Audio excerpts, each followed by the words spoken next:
Bonjour à toutes et tous, bienvenue sur ma chaîne Z2C, la magie des cartes.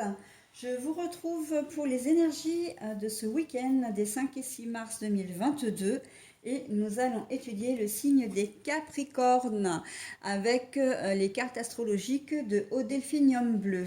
Voilà, donc je ne vous ai pas montré, c'est vrai, l'envers. Elles sont plastifiées, très jolies. Voilà, donc pour le signe du Capricorne, nous allons maintenant voir l'énergie qui va s'appliquer à votre signe pour ce week-end. Et donc, j'ai choisi l'oracle des haïkus pour ce faire. Alors, il est temps de récolter. Ok, donc on va voir dans quelle mesure. Comme d'habitude, hein, je ne change pas une formule qui me correspond bien, c'est-à-dire que je prends deux cartes de deux jeux différents pour les énergies générales. Donc là, la première carte, c'est l'oracle des miroirs, la deuxième carte, c'est l'oracle des visions. Et puis, je prends une carte pour les énergies sentimentales. Et cette fois-ci, donc, j'ai choisi l'oracle des chats. Ok. Et pour terminer, comme je suis quelqu'un de gentil et que j'aime bien faire plaisir, eh bien, je vous donne un petit message en fin de tirage. Hein. C'est la conclusion, en fait, du tirage. Et donc là, j'ai choisi de vous donner un message de synchronicité avec l'oracle des synchronicités d'Elisabeth Horowitz. Et vous aurez le message associé, donc je vous retournerai la carte en fin de tirage. Hein. Vous aurez la synchronicité et je vous donnerai également le message qui l'accompagne en même temps. Hein. J'ai le livret à côté, donc voilà, on fera comme ça. Allez, on est parti pour les énergies générales déjà. Le choix. Alors déjà le choix. Le choix, les directions, une décision à prendre. Alors cette carte-là, je vous la montre à l'endroit. Mais en fait, on va la retourner. Alors cette carte, pour moi, elle signifie... Alors parce que je ne regarde pas hein, les... En tout cas pour cet oracle, parce que j'aime bien laisser mon imagination. Là, c'est faire confiance, c'est aller de l'avant, c'est la pureté, prendre une décision en son âme et conscience aussi. Et là, la carte, par contre, elle est à l'envers. Hein. Donc, très clairement, pour vous, les Capricornes, vous allez avoir un choix à faire, mais vous êtes très hésitant. Hein. J'y vais pas, j'y vais pas, je reste, je pars, je me décide pas. On voit que là, oui, c'est avec les deux cartes, hein, donc je vous les mets vraiment comme je les ai trouvées. On voit que vous avez des possibilités, mais vous manquez un peu de confiance en vous. Hein. Pourtant, on vous dit que avec le temps de récolter, comme on dit, c'est qu'on sème, qu'on récolte ce que l'on sème. Temps de récolter, pour moi, c'est vraiment que vous avez quand même, vous avez fait un certain chemin. Hein, un certain travail, alors peut-être sur vous-même, peut-être sur une situation, et là, on vous dit maintenant, bon bah assez, hein, t'as assez réfléchi, t'as assez mûri ton projet, il faut y aller quoi, hein. Passe la seconde maintenant, hein, c'est un peu ça l'idée. Passe la seconde, hein, allez, démarre et fonce quoi.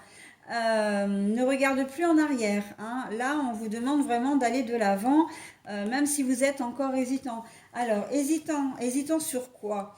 Je vois pour certains d'entre vous des projets d'acheter un bien, hein, de vous mettre en couple, de changer de boulot. Hein, parce qu'on sait toujours ce qu'on perd, on ne sait jamais ce qu'on gagne. Hein, c'est le cas de le dire. Mais voilà, est-ce que je le fais quand je vous disais est-ce que je reste, est-ce que je pars, ben voilà, on est tout à fait dans l'idée, soit, comment dire, du travail. On vous a peut-être proposé, j'ai bien le sentiment qu'on vous ait fait une proposition de travail, mais pour ça, ben, vous allez peut-être devoir quitter soit le job que vous avez déjà à l'heure actuelle, soit votre lieu de vie. Et là, on vous dit, bon, ben voilà, maintenant tu as suffisamment réfléchi, maintenant il faut que tu prennes ta décision, quoi. Donc, il faut le faire. Hein. Voilà, donc on est vraiment dans ce type-là. Pour les relations, le relationnel, c'est pareil, hein. Vous vous êtes peut-être beaucoup interrogé ou vous vous interrogez peut-être beaucoup encore sur votre vie sentimentale. Si vous êtes seul, eh bien, vous vous interrogez peut-être sur la direction que vous souhaitez donner à votre vie sentimentale. Si vous êtes en couple, eh bien, vous vous posez la question de savoir si ben, vous restez ou vous partez. Et là, on vous dit, bon, ben voilà. Alors après, le choix vous appartient, hein. Vous n'êtes pas obligé de partir si vous n'en avez pas envie. Vous n'êtes pas obligé de rester si vous n'en avez pas envie. Le seul truc, c'est qu'on vous dit que, bah oui, vous avez plusieurs possibilités, que vous y avez certainement déjà beaucoup réfléchi et que bah, maintenant, fini les hésitations, hein. Il faut prendre la décision, il faut aller de l'avant, il faut suivre votre chemin de vie, d'accord? Donc voilà, pour l'achat d'un bien immobilier, on n'est pas dans, comment dire, on n'est pas dans le cas où vous voulez pas, enfin vous hésitez à acheter parce qu'il y a un vice quelque part ou vous sentez pas la maison. On n'est pas là-dedans. On est plus dans, c'est un premier achat, en tout cas un premier gros achat, ou c'est un gros achat parce qu'on n'est pas forcé, c'est pas uniquement dans l'immobilier. Si vous avez envie d'acheter une société, un bâtiment, enfin un bateau, etc. Et c'est plus le fait d'engager vraiment beaucoup d'argent, hein. Là, comment dire, c'est un projet qui est quand même assez important. Et vous savez pas trop, voilà, et vous avez encore des hésitations, est-ce que j'achète, est-ce que j'achète pas. J'ai assez le sentiment aussi là, on me dit que pour certaines familles, alors il y en a très peu, mais vous êtes peut-être en train d'élaborer un projet de vie commun, c'est-à-dire de prendre vos enfants et un sac à dos et de faire un peu le tour du monde ou d'aller de pays en pays, etc. Ou de faire une randonnée sur plusieurs semaines, plusieurs mois, hein, même. Vous savez pas trop, voilà, est-ce que j'ai bien tout organisé? Est-ce que je me lance? Est-ce que je me lance pas? Et là, on vous dit, bon, ben voilà, il est peut-être temps maintenant de concrétiser vraiment ce projet si c'est ce que vous souhaitez, d'accord? Voilà. Pareil, hein, je pense, j'ai le Canada, alors je ne sais pas dans quelle mesure, peut-être qu'il y en a certains d'entre vous qui ont une proposition de travail au Canada ou qui ont envie de partir là-bas. Mais voilà, beaucoup d'hésitation parce que bah, vous devez laisser toute votre vie en France et que ça vous semble peut-être compliqué. C'est peut-être une proposition de travail, hein, que vous avez ou éventuellement de rejoindre, j'entends rejoindre son conjoint ou sa conjointe qui est déjà sur place. Et bah, ça implique énormément de choses et que vous ne savez pas trop ce que vous devez faire en fait, hein. Vous ne savez pas trop si vous devez le rejoindre ou pas. Et là, ça s'adresse plus particulièrement à des gens qui évidemment ne sont pas mariés. Je dis évidemment parce que généralement, quand un conjoint part et que le couple est marié, c'est un projet qui est déjà, comment dire, établi ensemble et que l'un suit l'autre, évidemment. Mais là, on est plus dans le petit ami qui est parti là-bas. Est-ce que ma relation est suffisamment solide pour que je puisse aller faire ma vie avec lui là-bas? Est-ce que je vais trouver du travail? Est-ce que ma famille va me manquer, etc. On est plus dans une relation où j'ai pas envie de dire une relation fragile parce que la relation elle n'est pas forcément fragile, mais c'est peut-être une relation un peu neuve, hein, neuve, et donc du coup, ben, vous vous posez des questions. Donc, quand on vous dit qu'il est temps de récolter, c'est peut-être aussi que la personne qui attend votre réponse, hein, d'une manière ou d'une autre, dans n'importe quelle configuration, elle va peut-être finir par s'impatienter aussi, hein. Donc, il serait peut-être assez judicieux, effectivement, de garder des bonnes relations avec la personne en question. D'accord? Donc voilà, on est plus sur du relationnel. Voilà, c'est plus une remise en question, hein, une décision à prendre. Ok, donc après, bon, bah, vous adaptez à votre situation, hein. Moi, je vous ai donné quelques exemples, mais après, c'est bien sûr que vous adaptez à votre situation, hein. Une hésitation sur sur un choix à faire. Et là, on vous dit, on vous sonne un petit peu les cloches, hein, quand même avec cette carte-là. Il est temps de récolter. Ça peut vouloir dire aussi, ça peut vous encourager, hein, je le sens assez comme ça, parce que vous voyez, la carte elle est quand même bien lumineuse. Et puis on a quand même un bouchon de champagne là, hein, avec des bulles. Donc d'une certaine manière, j'ai envie de dire que la réponse, peut-être que vous avez déjà la réponse, mais vous avez peur de vous lancer, hein, tout simplement.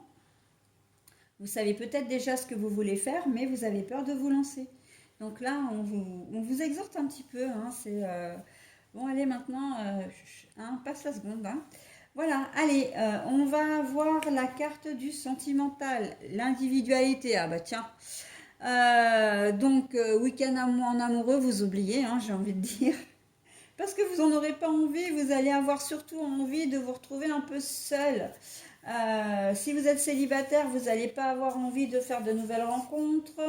En couple, enfin marié ou pas marié, j'ai envie de dire, c'est pareil. Ça va pas être un week-end de grand waouh, hein. Ça va pas être un week-end de petits câlins, ça va pas être un week-end où vous aurez envie de fournir des attentions, d'être attentionné du coup, ou même que votre conjoint, lui, ou conjointe, vienne vers vous. On sent que vous allez avoir envie de mettre une certaine distance, hein, entre votre conjoint et conjointe. Et ça me fait penser, là, enfin ça me fait penser, c'est pas que ça me fait penser, c'est que j'entends tierce. Vous avez, et peut-être que vous aurez peut-être pas envie d'être, vous allez prendre de la distance avec votre conjoint, conjointe ce week-end parce que bah, vous avez peut-être une tierce, hein, que vous soyez homme ou femme, une personne tierce dans votre vie. Et vos pensées seront plus tournées vers cette personne-là que celui ou celle qui partage votre vie. D'accord? Donc pour les célibataires, ben voilà, individualité, ça inclut aussi pour moi le fait que vous ayez peut-être envie, les célibataires, de relations genre sex friends, c'est-à-dire un one shot, hein. Voilà, un rendez-vous d'un soir et puis basta. Sauf que vous n'allez peut-être pas formuler clairement vos objectifs, vos souhaits, et que du coup, vous risquez de blesser la personne en question. Que, elle va peut-être s'attendre à ce que vous donniez suite, etc. Et en fait, vous allez vraiment... Il y a, il y a, il y a un peu d'égoïsme dans l'individualité, enfin dans ce que je ressens là en tout cas pour vous. Vous allez faire un petit peu comme vous allez en avoir envie, sans vraiment vous soucier des personnes qui sont autour, hein. Donc au niveau sentimental, conjoint, conjointe, voilà, partenaire de vie, partenaire de cœur, ou partenaire d'un soir. Et là, oui, là c'est, comment dire, ce sont les énergies, donc je ne peux pas vous dire que c'est bien ou c'est pas bien, et puis je ne me le permettrai pas d'ailleurs. Mais voilà, on sent que vous allez penser un petit peu qu'à vous, et c'est peut-être pas forcément dans le bon sens pour ce coup-là, hein, dans cette situation-là. Allez, j'en ai terminé avec vous les Capricornes. Donc pour ce tirage, je vous donne tout de suite la synchronicité et le message qui va avec. L'effet miroir. Alors, que nous dit-on sur l'effet miroir? Page 23. L'effet miroir, souvent, c'est quand on est agacé par les attitudes de quelqu'un, par exemple, parce qu'en fait, ça nous rappelle nos propres faiblesses, hein, nos propres défauts, par exemple. Alors, le message de l'effet miroir. La situation actuelle est un reflet de votre monde intérieur. Que voyez-vous? Eh ben ouais, j'ai envie de dire, ouais, ouais. On est clairement dans votre jeu là, hein. La situation actuelle est un reflet de votre monde intérieur. Que voyez-vous? Si vous n'arrivez pas à vous décider, c'est peut-être parce que vous n'avez pas les idées suffisamment claires ou parce que vous n'arrivez pas à penser, vous n'arrivez pas à hiérarchiser, pardon, vos émotions ou en tout cas vos pensées, vos idées. Vous n'arrivez pas à les prioriser. Il y a peut-être un chamboulement intérieur qui fait que vous n'arrivez pas à prendre, comment dire, de décision. Et pour l'individualité, mais on est carrément là-dedans aussi, hein. Si vous vous montrez un petit peu égoïste, c'est parce que quelque part, ben vous avez peut-être souffert à un moment donné de l'égoïsme de quelqu'un. Bon, après, moi, je ne veux pas me faire psy parce que ça relève de la psychologie. Mais voilà, l'effet miroir, c'est vraiment quand on agit d'une manière parce que on a, comment dire, on a une situation ou une personne en face de nous qui nous ramène à nos propres ressentis, à nos propres émotions, à notre propre expérience et à notre propre vécu. D'accord? En bien ou en mal, hein, les deux se font, hein. Voilà les Capricornes. Eh bien, écoutez, je vous souhaite un très bon week-end et je vous dis à la semaine prochaine.